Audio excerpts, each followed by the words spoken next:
तो हेलो प्यारे साथियों, तो मैथ क्लास 5+10 पर आपका स्वागत है। आज हम लोग क्लास 10 के नियामक ज्यामिति एनसीईआरटी के 4 नंबर प्रश्न करेंगे।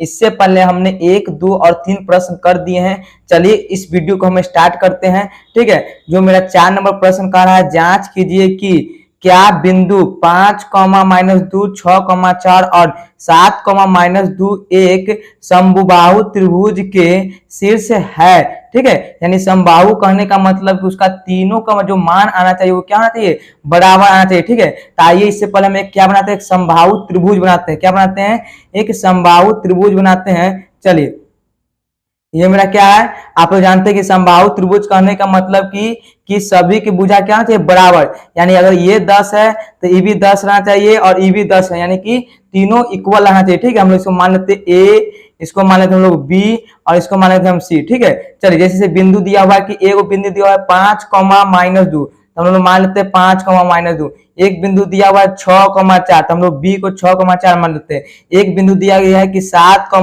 -2। अब आपको बताना है कि क्या ये सभी भुजा बराबर है कि नहीं। तो आइए हम बारी बारी से सभी को हल करते हैं। तो पहले हम चलेंगे ए और बी के लिए। ठीक है, पहले हम ए और बी के बीच की दूरी ज्ञात कर लेते हैं। चलिए तो क्या लिखेंगे, ए बी, क्या लिखेंगे, ए बी के लिए, क्या लिखेंगे, ए बी के लिए। चलिए ए बी के लिए जब चलते तो क्या लिखेंगे, ए बी। तो ए बी मेरा क्या है, तब हम जानते हैं कि अगर इसको x1 मानते हैं और x2 मानते हैं ना, तो मेरा x1 जो वो हो जाएगा वो कितना हो जाएगा, 5 हो जाएगा ना, कॉमा अगर x2 की बात किया जाए तो x2 मेरा क्या हो जाएगा, 6 हो जाएगा। अब देखिए, अब जो मेरा y1 हो जाएगा वो कितना हो जाएगा, 2 हो जाएगा। y1 कितना हो जाएगा, -2 हो जाएगा। और जो y2 मेरा हो जाएगा कितना होगा, 4 हो जाएगा। ठीक है, चलिए हम क्या करेंगे, बीच की दूरी का प्रयोग करेंगे। तो लिखेंगे ए बी बराबर, यानी ए बी की बीच की दूरी बराबर क्या लिखेंगे, फॉर्मूला आता है x1 - x2 का होल स्क्वायर ना, प्लस में y1 - y2 का होल स्क्वायर होता है। ठीक है, चलिए अब लिखेंगे ए बी बराबर रूट अंदर। अब देखिए आपको मान क्या क्या दिया हुआ है, आपका x1 का मान कितना है, 5 है, माइनस x2 का मान 6 है का होल स्क्वायर, प्लस में y1 का मान कितना, -2 है, माइनस y2 का मान कितना, 4 है, होल स्क्वायर। ठीक है, चलिए अब क्या करेंगे, हम लोग ए बी लिखते हैं, ए बी बराबर रूट अंदर। अब देखिए 6 में से 5 घटेगा तो -1 बचेगा स्क्वायर, प्लस में अब माइनस प्लस तो माइनस में 6 हो जाएगा, 4 2 6 का होल स्क्वायर।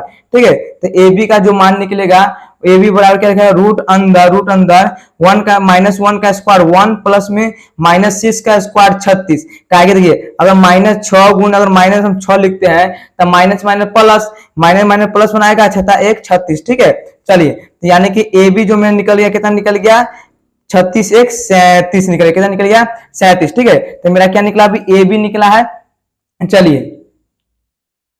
चलिए अब हम लोग चलेंगे किसके लिए, बी और सी के लिए। चलिए हम लोग बीसी हम निकालते हैं, बीसी मेरा कितना आता है।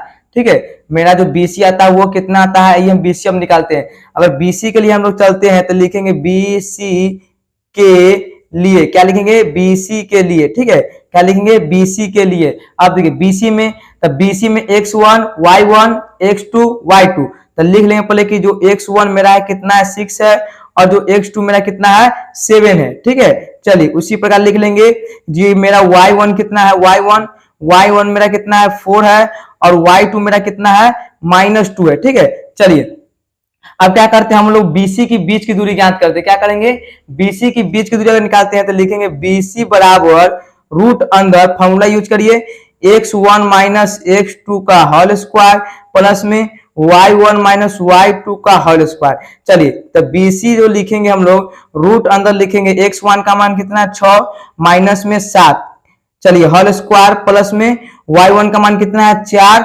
अब देखिए y2 का मान कितना है, -2। अब माइनस और एगो ये माइनस, तो माइनस क्या बनाएगा, प्लस बनाएगा, तो प्लस में 2 का होल स्क्वायर। ठीक है, चलिए अब क्या हम लिखेंगे कि जो BC बराबर मेरा हो जाएगा वो रूट अंदर -1 का होल स्क्वायर, प्लस में 4 2 6 का होल स्क्वायर। ठीक है, चलिए अब क्या लिखेंगे, BC जो मेरा हो जाएगा बराबर में 1 का स्क्वायर 1, 1 का स्क्वायर कितना हो जाएगा 1 हो जाएगा प्लस में, और 6 का स्क्वायर 36, यानी जो BC में निकल गया है BC बराबर रूट अंदर कितना निकला है 37। देखिए अब AB का मान और BC का मान दोनों सेम निकला है। अब देखते हैं कि जो A और C का मान सेम आता है या नहीं। चलिए हम लोग क्या लिख लेंगे इधर कि AC के लिए। अब आइए हम इधर सॉल्व करते हैं कि अब लिखेंगे AC के लिए, क्या लिखेंगे AC के लिए।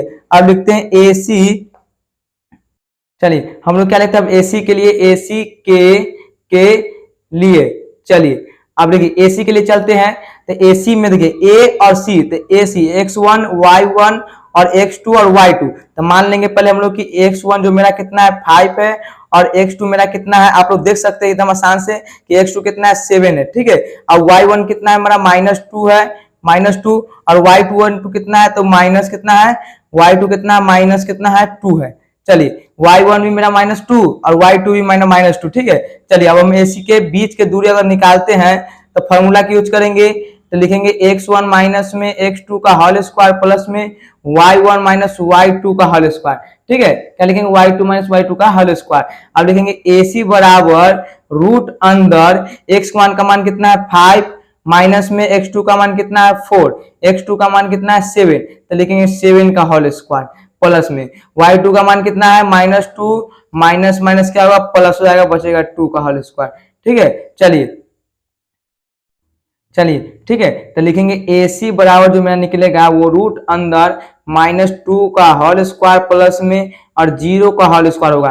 तो AC जो निकलेगा वो बराबर में 4 प्लस में 0, जो AC का मान निकलेगा वो होगा 4, और जो AC हम लिखेंगे क्या हो जाएगा 2 हो जाएगा, ठीक है। लेकिन देखिए यहाँ पे क्या हुआ कि जो मेरा AB का मान आया वो AB का मान कितना आया √37 आया, और जो मेरा BC का मान भी कितना आया √37 आया, लेकिन यहाँ AC का मान क्या आ गया 2 आ गया, ठीक है। तो आपका देखिए ये हम लिख देंगे, अतः में हम लोग लिख देंगे कि अतः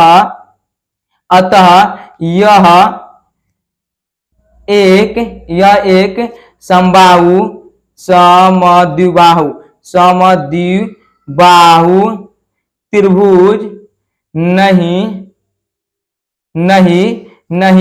है, ठीक है। लेकिन देखिए ये एक समबाहु त्रिभुज नहीं है क्योंकि इसका तीनों का मान बराबर नहीं आया है। लेकिन आपके एनसीईआरटी आंसर में ये 4 नंबर सवाल हाँ यानी कि ये एक समबाहु त्रिभुज है। तो इसमें देखिए इसमें क्या किया कि मान में चेंजिंग कर दिया होगा, ठीक है। आप लोग भी इस सवाल को कर लीजिएगा, आपको हम इजी तरीका से बता दिए एक क्वेश्चन। अब ये क्वेश्चन आप खुद करिएगा घर पर, ठीक है। ये हम बता देते हैं आपको, ये क्वेश्चन जो हम दे रहे हैं वो आप पर खुद करिएगा और एनसीईआरटी का आंसर आपके पास चले आएगा। देखिए यहाँ पे हम लोग क्या किए A B और हम लोग C माने थे ना।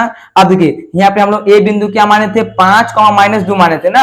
लेकिन आपको क्या करना है, अगर A बिंदु आप 6, 4 मानते हैं और B बिंदु 5, -2 मानते हैं, ठीक है, और C बिंदु कितना 7, -2 मानते हैं, तो आपका आंसर क्या होगा सटीक चलाएगा, ठीक है। आपका आंसर क्या होगा जो एनसीईआरटी में आंसर दिया हुआ है कि यह एक समबाहु त्रिभुज है, तो क्या होगा इसका आंसर सटीक चलाएगा, ठीक है। तो आप लोग ये क्वेश्चन अपने घर पर करिएगा और सॉल्व करके देखिएगा कि आंसर आता है नहीं, ठीक है। हमने इजी तरीका से आपको बता दिया है, ठीक है। काय की देखिए AB का मान 37 आया है, AB का मान 37 आया, लेकिन यहाँ क्या आ रहा है कि AC का मान 2 आ रहा है, यानी कहने का मतलब कि ये एक समबाहु त्रिभुज नहीं है। यानी कि समबाहु त्रिभुज कहने का मतलब कि उनकी सभी भुजा क्या होनी चाहिए बराबर होनी चाहिए, क्या होनी चाहिए बराबर। इसका 37 आ गया था, इसका भी 37 है, लेकिन इसका 2 आया, बराबर नहीं है, ठीक है। लेकिन आप लोग इस क्वेश्चन पर घर पर सवाल करते हैं तो एनसीईआरटी का आंसर आपका चले आएगा, ठीक है। चलिए ये वीडियो आपको कैसा लगा कमेंट बॉक्स में कमेंट कर जरूर बताएं, ठीक है। जय हिंद।